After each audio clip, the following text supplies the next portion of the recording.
24 ఎన్నికల్లో నీ party funding ఎంత వచ్చింది, నీకు ఎంత ఖర్చు చేసావు అన్నది మన నియోజకవర్గంలో ఉన్నటువంటి వైఎస్ఆర్సీపీ పార్టీ నాయకులకు తెలుసు, కార్యకర్తలకు తెలుసు. వాళ్ళందరూ కూడా ఒక ఏకాభిప్రాయంతో ఉన్నారు. ఎలా అంటే ఆల్రెడీ మా యొక్క ఎమ్మెల్సీ అనంతబాబు డమ్మీ రాజకీయాలన్నీ మాకు తెలిసిపోని మేము కొత్త రాజకీయాలని, కొత్త వ్యక్తిని మేము కోరుకుంటా ఉన్నాం. అలాంటి వ్యక్తికి పట్టం కట్టడానికి మీ అందరం సిద్ధంగా ఉన్నామని ఆల్రెడీ గుసగుసలు జరుగుతా ఉన్నాయి. ఈ విషయం కూడా నీకు తెలుసో తెలీదో ఒకసారి నేను చెప్తున్నాను, చూసుకో వీడియో. తర్వాత నీ ప్రభుత్వ హయాంలో ఇసుక రీచ్లు గుత్తేదారుల నుండి నెలకి 25 లక్షలు దొబ్బి తిన్నావు. ఎవరి డబ్బులు దొబ్బి తిన్నావు? ఇది 10 సంవత్సరాలుగా నువ్వు దొబ్బి తినలేదా అని అడుగుతా ఉన్నాం. మైనింగ్ క్వారీల ద్వారా నెలకు 25 లక్షల రూపాయలు తీసుకున్నావు. ఇది వాస్తవమా కాదా చెప్పు అనంతబాబు ఒకసారి. జూదం క్రీడలు నిర్వహించి లక్షలాది రూపాయలు తీసుకున్నావు. మొల్లేరు తీర్థానికి 30 లక్షలు తీసుకున్నావు. జడ్డంగిలో 15 లక్షలు తీసుకున్నావు. తీసుకున్నావా లేదా? ఆధారాలు మా దగ్గర ఉన్నాయి, చూపించమంటే చూపిస్తాం. తర్వాత చింతూరు సబ్ స్టేషన్ లో కొత్త పోస్టుల నియామకం గురించి కాంట్రాక్టర్ వద్ద నుంచి ఒక్కో పోస్ట్ కి 6 లక్షల రూపాయలు అడిగేవా లేదా? ఆ ఇచ్చిన వ్యక్తి కూడా మాకు తెలుసు, ఆధారాలు కూడా మా దగ్గర ఉన్నాయి.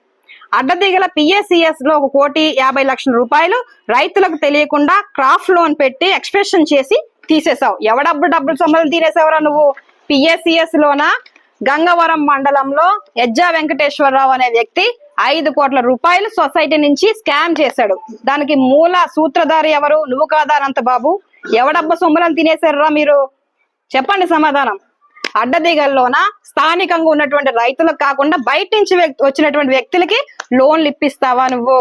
తెలియదు అనుకుంటున్నావా? ఇవన్నీ బయటకు వస్తా రైడిగుండ్రా. 5 సంవత్సరాల్లో దాచుకొని పార్టీ ఫండ్ తో జడ్డంగి అన్నవరంలో 11 ఎకరాలు కొన్నావు నీ పేరు మీద. ఇంకో 11 ఎకరాలు నీ భార్య పేరు మీద కొన్నావు. ఎక్కడ డబ్బులతో కొన్నావురా? నీ అత్తగారు ఊరు ఉత్తరకంచులు 20 ఎకరాలు కొన్నావు. ఎవరి డబ్బులు ఇయ్యి? ధర్మవరంలో మరికొంత 4 ఇళ్ల స్థలాలు కొన్నావు. ఏలేశ్వరంలో 4 ఇళ్ల స్థలాలు కొన్నావు. ఒక ఇల్లు కొన్నావు. షాపింగ్ కాంప్లెక్స్ ఒకటి ఉంది. కాకినాడలో 2 విల్లాలు ఉన్నాయి. వైజాగ్ లో 2 ఫ్లాట్లు ఉన్నాయి. విజయవాడలో 5 ఫ్లాట్లు కొన్నావు. ఏలేశ్వరంలో ఒక ఇల్లు.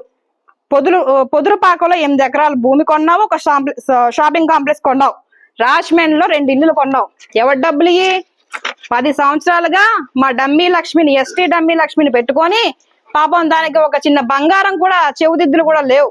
దాని పేరు చెప్పి నువ్వు తిన్నావు. తిన్న డబ్బంతా ఇలాగా ఆస్తుల రూపంలో పోగేసుకున్నావు. మైదాన ప్రాంతాల్లో సోమవరంలో 2 ఎకరాల భూమి కొన్నావు. ఎల్లవరంలో వీరభద్రరావు గారి భూమి 40 ఎకరాలు కొన్నావు. గొండోలు దగ్గర రైతుల దగ్గర నుంచి 15 ఎకరాలు కొన్నావు. ఎవరి డబ్బులు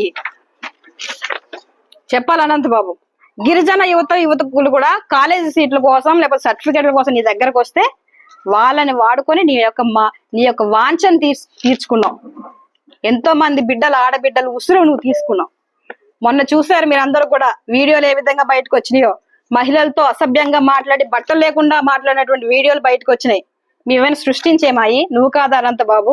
చూసుకో ఒకసారి బ్యాక్గ్రౌండ్ ఏ విధంగా వ్యవహరించావు అన్నది అర్థమవుతుంది. ఇవన్నీ మర్చిపోయావు అనుకుంటున్నావేమో అనంతబాబు. ఏది ఎవరు మర్చిపోలేదు. అన్ని ఒకసారి నీవు చేసినటువంటి నీ మంచిని గుర్తు చేస్తుందని ఒకసారి చూసుకో. చివరికి నీ ప్రభుత్వ హయాంలో చివరి సంవత్సరం MGNRGS పథకం ద్వారా 100 కోట్ల రూపాయలు మంజూరైతే రోడ్లు, బ్రిడ్జిలకి ఆ వర్కులకు గాను 5 కోట్లు లంచం తీసుకొని వర్కులు ఇచ్చావు. ఆ పని అయిందా లేదా, వర్క్ అయిందా లేదా నీకు అనవసరం. నీకు కావాల్సిన కమిషన్ మాత్రమే. ఆ డబ్బులు ఏమైంది? అది పరిస్థితి.